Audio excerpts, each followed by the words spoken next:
Hey, good morning, everyone. Happy Tuesday. It is August 22nd, and we have some news. We've got a decent rally over the last day, and the overnight session in the equity market will come up with a plan at the end of this little update. But there's a few things that we do have to talk about, right? NVIDIA yesterday, massive rally. Whoever keeps short NVIDIA is absolutely getting destroyed. And we have earnings on NVIDIA coming out tomorrow after the bell. So that's going to be a very interesting setup. We'll see. Does it just gap higher aggressively again and just start ripping? Geez, there's a wasp here. Uh, so NVIDIA, right? We rallied about 8% yesterday, realistically. And it's continuing the uptick on the overnight session. Earnings we have tomorrow after the bell, and there is a lot of upgrades on NVIDIA from analysts, right? So the consensus analysts are expecting second quarter earnings at $2.09 per share, projected revenue of $11.07 billion. And a few analysts are increasing their expectations to $620, $780, right? Which is putting a lot of upside pressure on NVIDIA, just squeezing all of the shorts that think this thing is overbought. Realistically, it has a forward P of like 220 something. And there is still potential for this thing to continue. So we're going to see NVIDIA earnings after the bell tomorrow. If there's a massive gap up, it is going to take semis up. It's probably going to push the market up a little more. And let's see how many times they do mention AI overall. So in other news here, we do have some IPOs, some of the bank stuff. Let me see. Where was this? Bear with me here. So we do have one of the biggest IPOs expected here. Where did it go? Let me see. How did I lose it?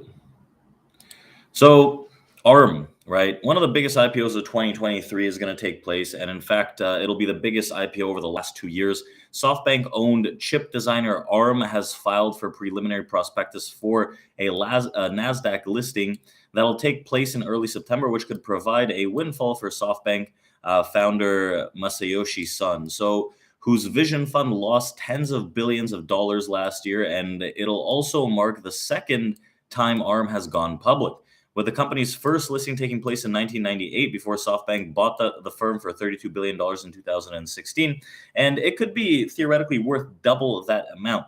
So ARM circuit designs and chips architecture are present in almost every smartphone, as well as many personal computers, cars, servers, and networking equipment. And demand for its products surged during the pandemic, but its profits have been kind of slow in the recent quarters as demand for electronics and chip sector as a whole dropped off. However, a long-term picture for the industry forecasts that there's an exponential increase in computer power for things like big data, artificial intelligence, so on and so forth. ARM currently estimates that approximately 70% of the world's population uses ARM-based products and expects its market growth by nearly 7% a year to reach about $247 billion by the end of 2025, which is just in less than 2 years' time at this point. So it will still have to navigate some of the tricky waters to achieve its goal with risk factors, including exposure to China and open source architecture groups. One of the world's most important semiconductor businesses has sought to boost its profile by speaking to a number of major tech companies about being an anchor investor, including Amazon, Apple, Intel, and it also reached out to NVIDIA, which has ridden the AI chip frenzy wave, as we just talked about, and has previously tried to buy ARM for $66 billion before getting the thumbs down from regulators.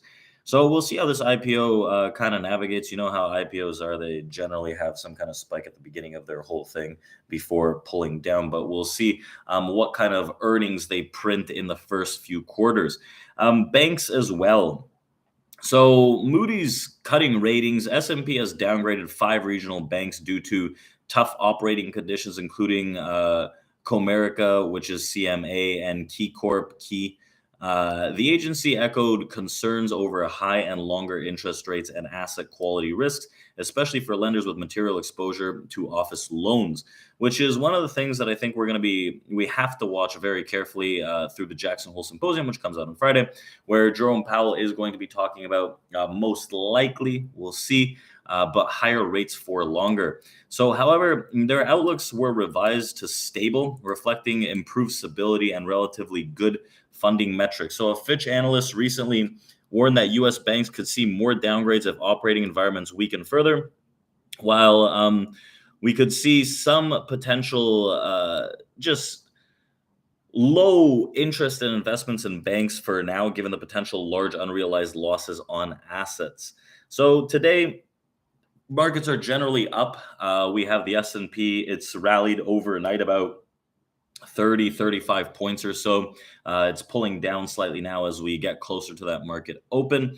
We also have today some news: existing home sales, Richmond Fed Manufacturing Index, money supply, and then Fed Goldsby, a discussion on youth employment, which I never even knew who Fed Goldsby was. But we'll see how that shapes up. We also had news that Charles Schwab is looking to cut back on $500 million in expenses by going into layoffs and shutting some offices down. So that's an interesting take. A lot of people on Twitter especially have gone to Twitter to say that Charles Schwab is going to be the next Lehman XYZ, whatever the case was.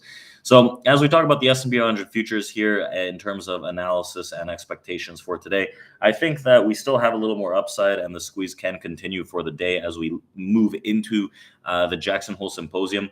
I'm going to be looking for some of these dips to get absorbed on the buy side. We'll see how that shapes out. There's a lot of volume that was presented early on in the overnight session around that 4406.08 area, which was given as a key level for the longs to sustain on the overnight session. You can see we've had quite the rally. Right now, we're about down 10 handles from the peak on the S&P 100 futures, and I'll be looking for some dips to get bought. Realistically, I'm not going to be super bias on the bull side if they start reoffering here, but there are two key levels around these low 30s, which we're trading right now. That's the immediate support. It's a very high shallow support, but another support is between 20 and 23 on the S&P 100 futures, so 44.20 to 44.23.